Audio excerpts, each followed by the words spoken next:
Lonely Baron hired a girl to watch his cattle, didn't know she could ride better than any man and heal a broken man.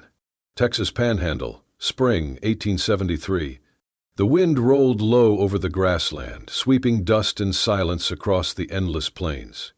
The sun hung heavy in the sky, caught between gold and fire, casting long shadows from the fence posts that stretched like ribs into the horizon. This was cattle country, hard land for harder men, and Colton Harlow owned more of it than anyone could count. At 32, Colton was a man made from stillness and stone. His wife had died 5 years ago, birthing a child that never breathed. Since then he had spoken less and worked more, building his empire of cattle and contracts while saying next to nothing. The locals called him the Cold Baron, not cruel, just unreachable. Even the wind did not bother him. His ranch, the Harlow Range, sprawled over 60,000 acres, dotted with mesquite and creek beds. The war had taken most of the able-bodied men, and those who came back often did not stay long. Some died in gunfights. Others vanished into gambling debts and bottle bottoms. The few who remained were overworked, underfed, and too scared to quit. By spring, the herds had grown restless. Too many mouths, not enough hands. Colton rode into the nearest town, posted a notice on the saloon wall. Ranch help needed. Must ride, rope, and work alone. No questions asked. Room and board. No one came for 3 weeks. Then, one late afternoon, as the dust settled low along the fences and the cattle bellowed toward the creek, a single rider appeared on the southern ridge, slim, upright, no hat. The horse moved like it had been raised on wind and thunder. The rider did not sway.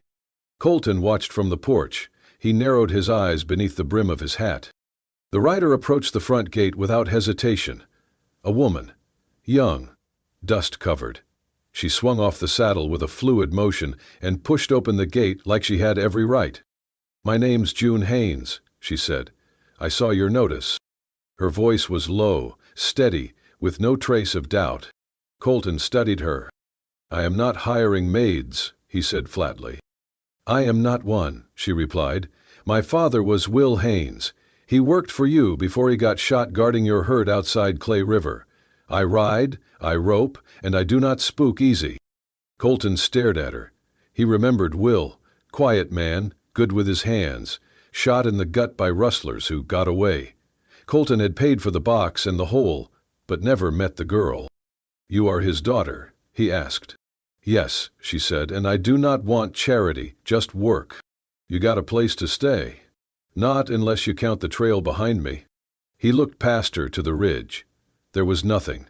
No wagon, no pack mule, just her and the horse. "You can try for a week," he said. "If you slow down the work, you ride out." June nodded once. "Fair." He pointed to the bunkhouse.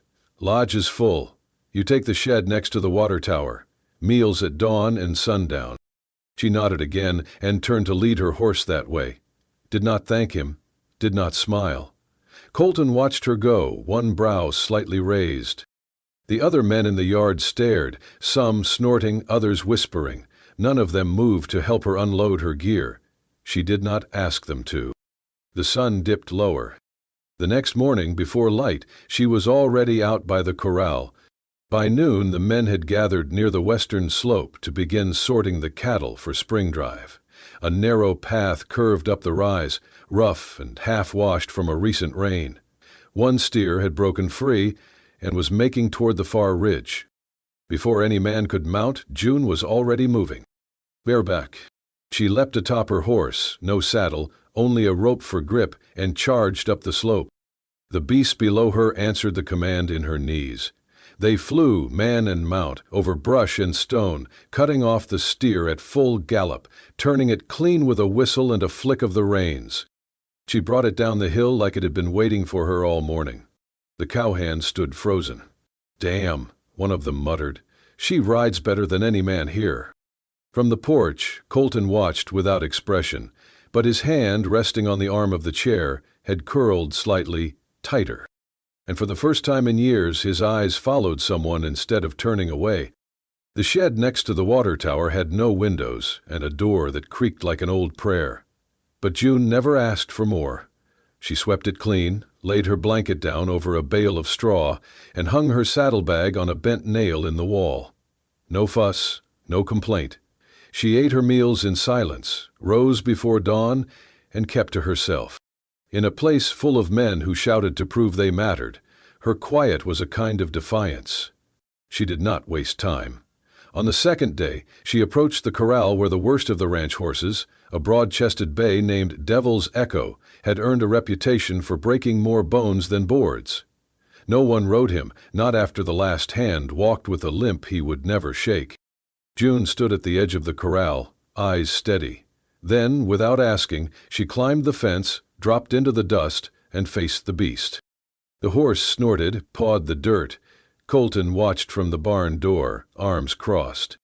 What followed was not force, it was negotiation. She let the stallion circle, let it test her. Then, slow as the sunrise, she moved forward, hand extended. By the time the third day came, she was riding him bareback across the pasture. The men whistled. One said, "She must be half-wind herself." June said nothing. By the end of the week, she had reorganized the way the cattle were driven down the eastern ravine. She rerouted the herd path to avoid a rocky bend that had lamed 3 calves last season. Her system used fewer hands, and half the time. The other cowhands started copying her without even noticing. Colton said little, but he watched everything, from the porch, from the barn. His silence shifted, no longer the silence of suspicion, but the silence of curiosity. She never joked, never lingered, but she noticed.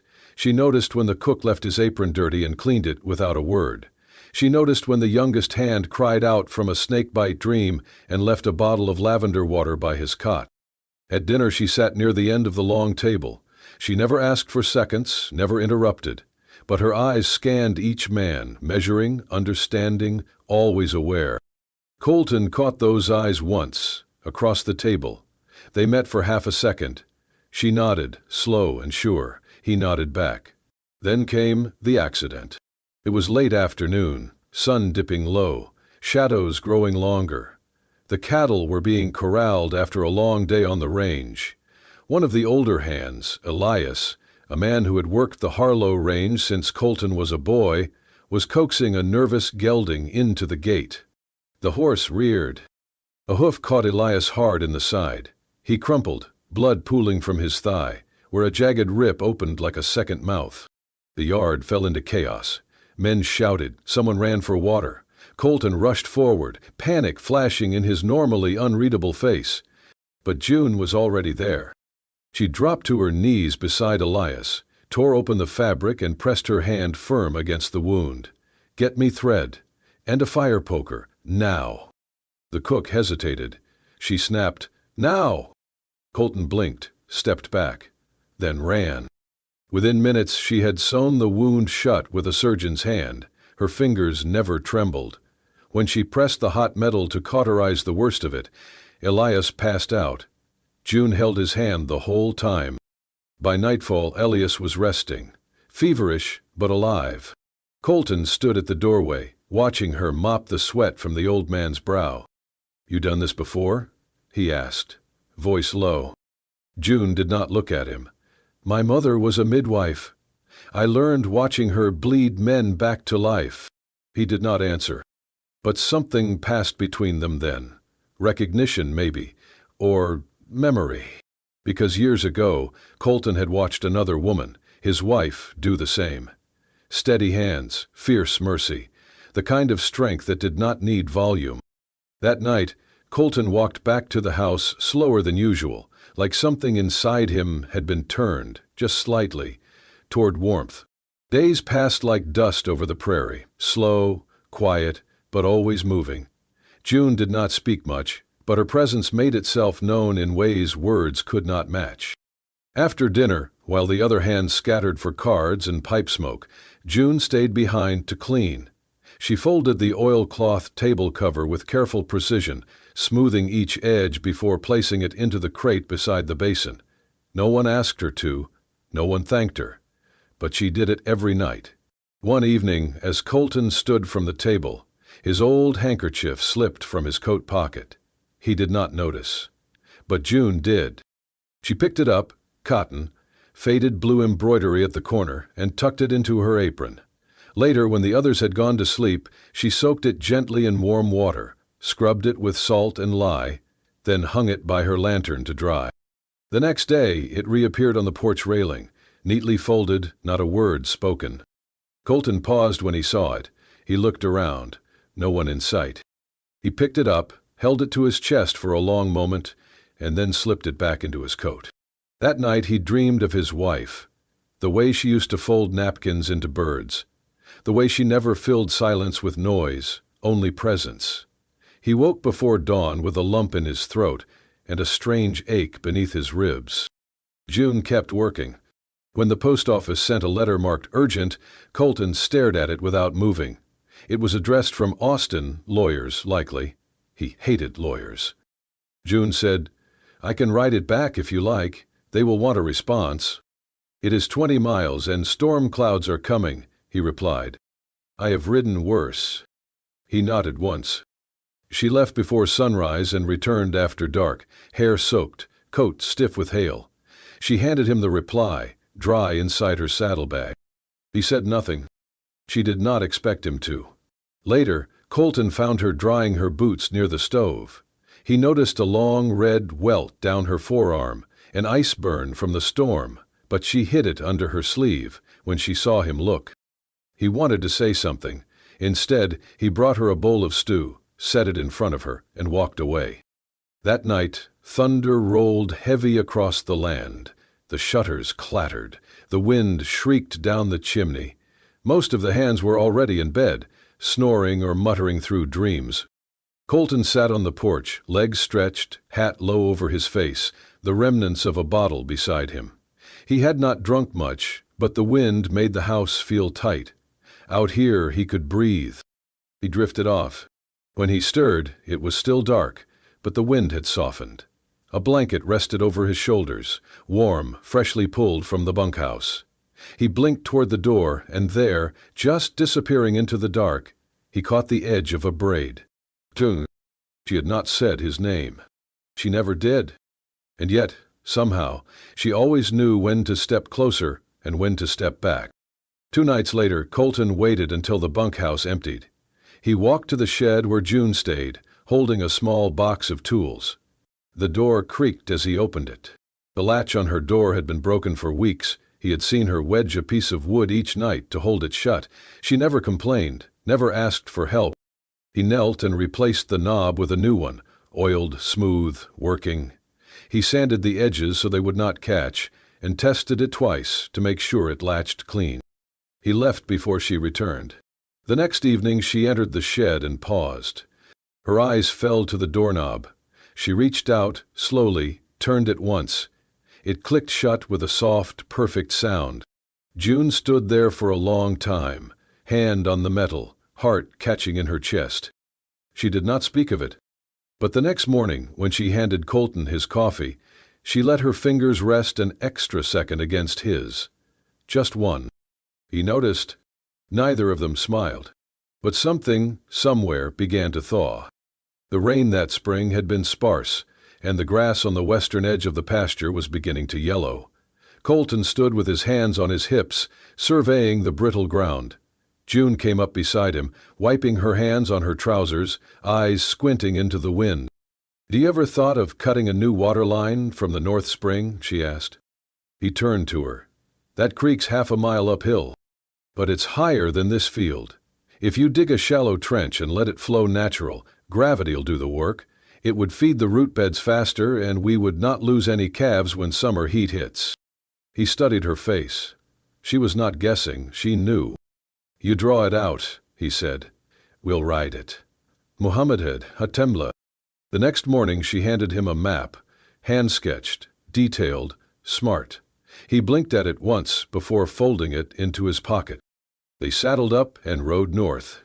It was the first time in years Colton had taken anyone with him to check the land. He had always ridden alone, preferred it that way. but June rode beside him without chattering, her gaze moving over the fields like she was memorizing every bend and tree line. When they reached the top of the northern ridge, she pointed out where the creek bent low and how the slope could be leveraged without needing to build anything artificial. Colton nodded, impressed despite himself. They sat under the shade of a lone cedar tree, the horses grazing nearby. June took off her hat, wiped her brow, and said, "My mama died coughing blood. I was 10. She said it was just a chill, but I think she knew. She would not go to a doctor. Said she had already paid her price." Colton looked down at the dirt. "My father came here after she passed, took whatever job he could find.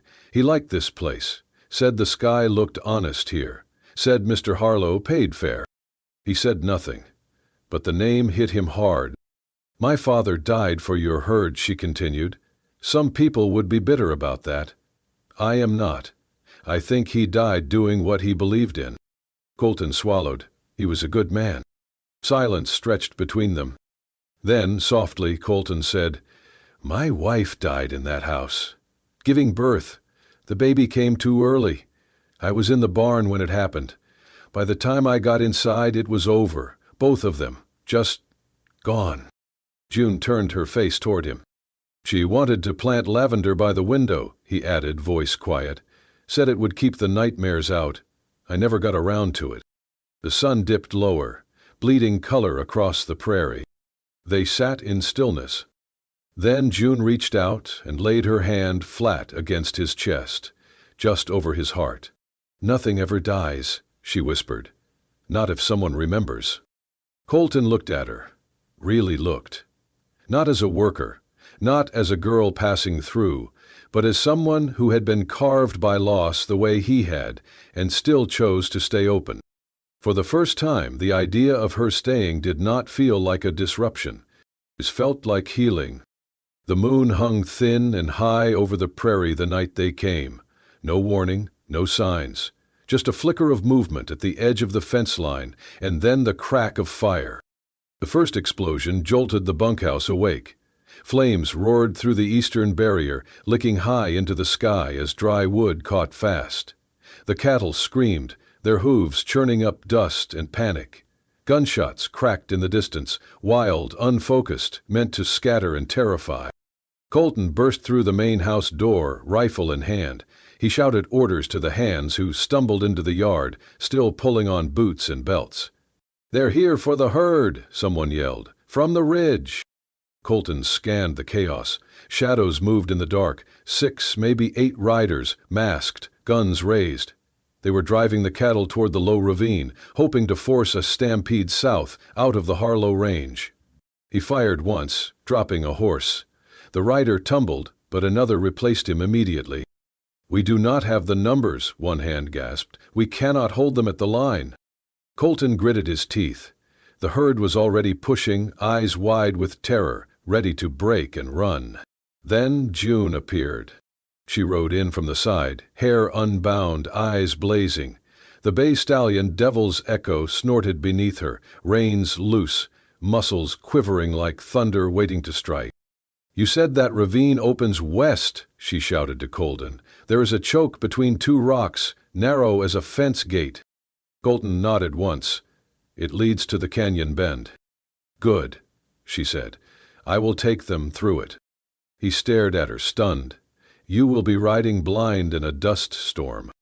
"I have ridden worse." Before he could argue, she was gone, kicking her horse hard, galloping straight into the heart of the herd. The others watched, frozen. She howled. It was not a scream, it was something older, wilder, a sound that split the sky and jerked the cattle to attention. She swung a coiled rope above her head, guiding the lead steer hard to the left, away from the attackers. The cattle followed. Dust exploded upward as hundreds of hooves beat the earth, the entire herd shifting like one massive creature under her command. Gunshots rang again, but they were too late, too wide. The cattle swept past the flaming fence, down into the ravine.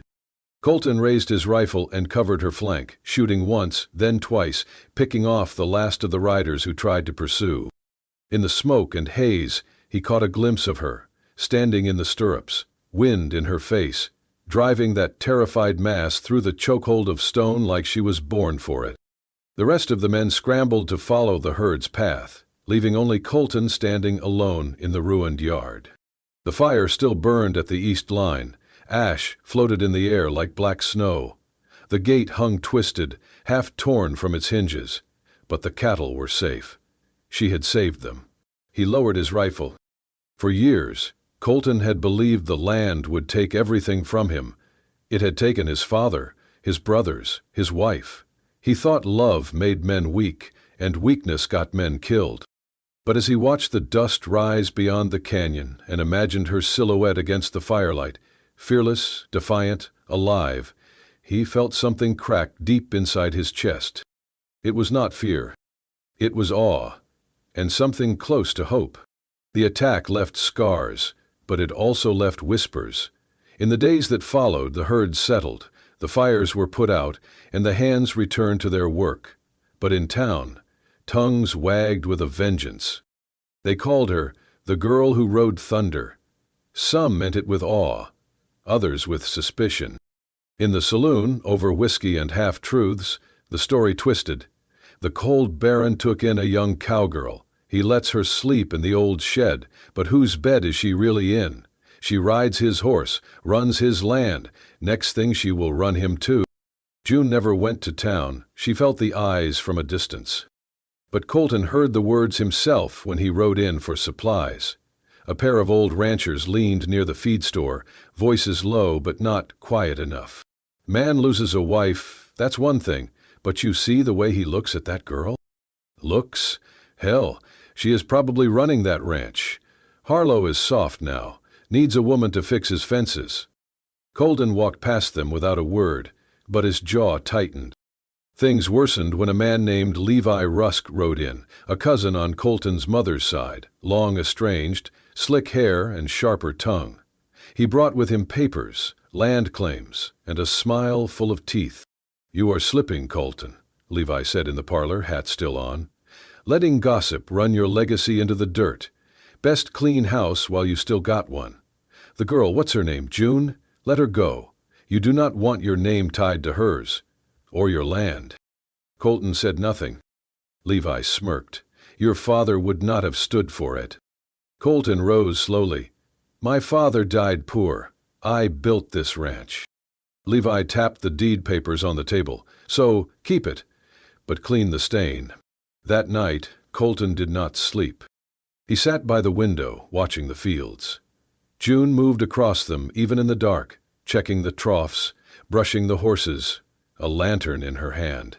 She looked like she belonged there, like she had always been part of this land, even if the world refused to see it. The next morning, Colton saddled his horse before sunrise. He rode to the county registrar's office in Amarillo. The clerk looked up when he entered. "Need to renew your title, Mr. Harlow?" "No," Colton said. "I am here to amend it." He slid the deed across the counter. "Add a name," he said.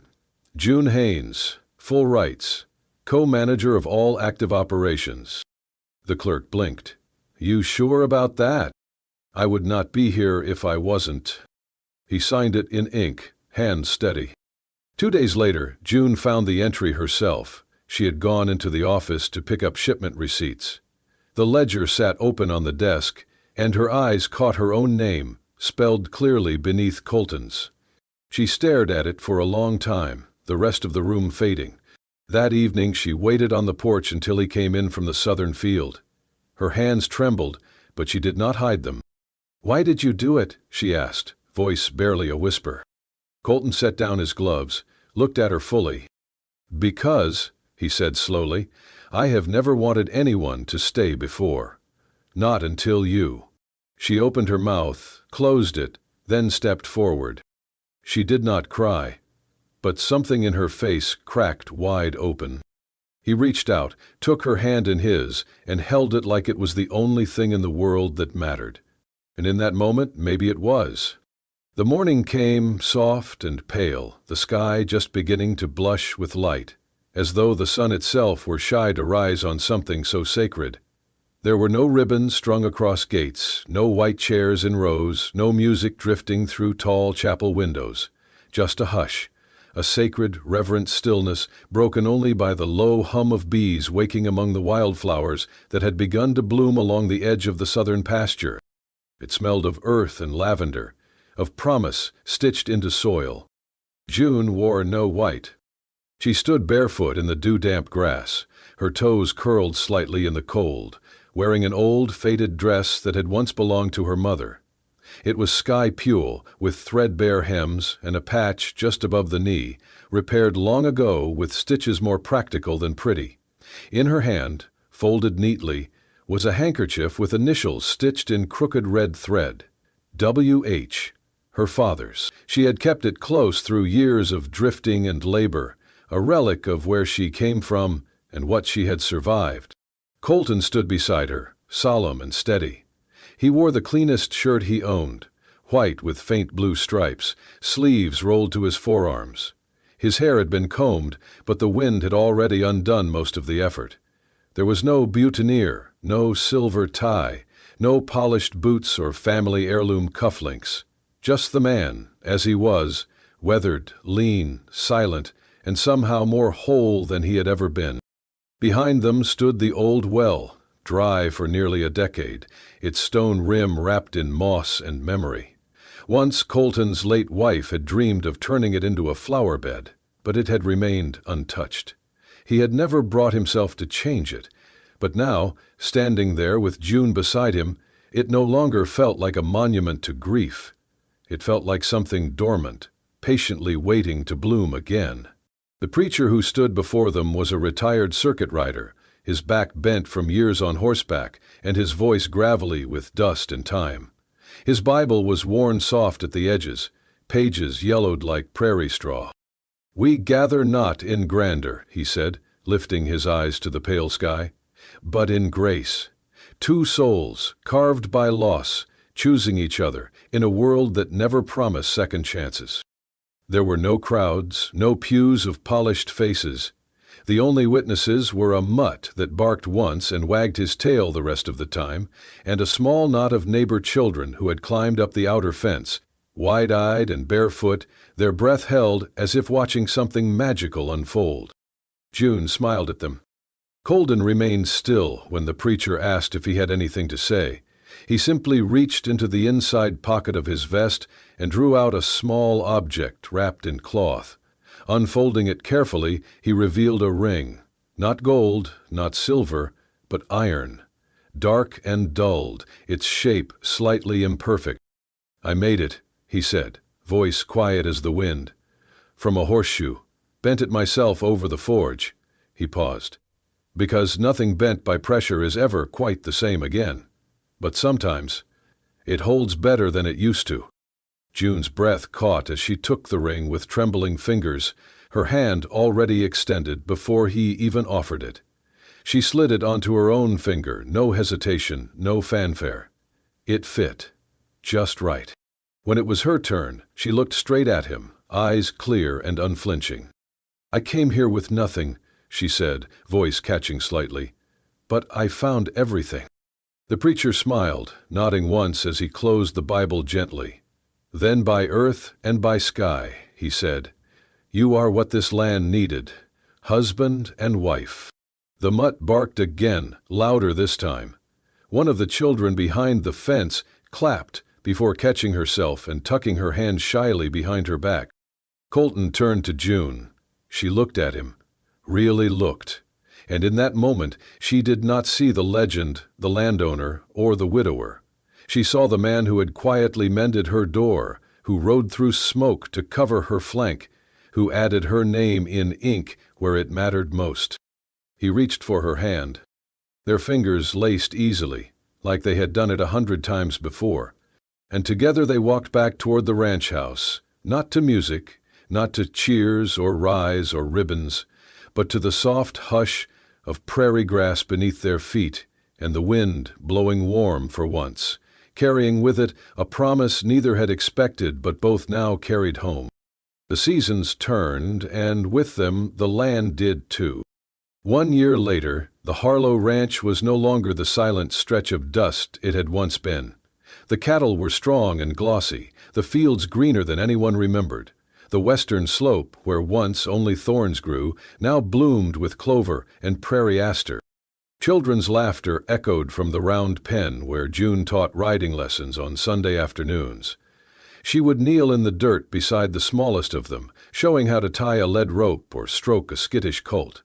Her voice was calm, steady, confident in a way that made even the wildest horses seem tame.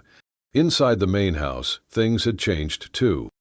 The room Colton had left empty all those years, the one with the boarded window, now held a shelf of books, a reading chair, and a lace curtain that fluttered in the breeze. June had stitched it herself. The room smelled of cedar and new beginnings. It had been his wife's dream once. Now it was hers too.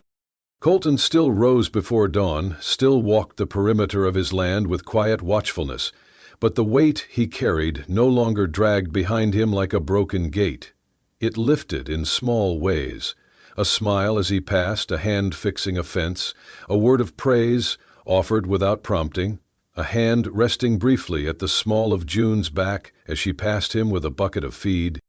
And then, one day, he wrote a letter.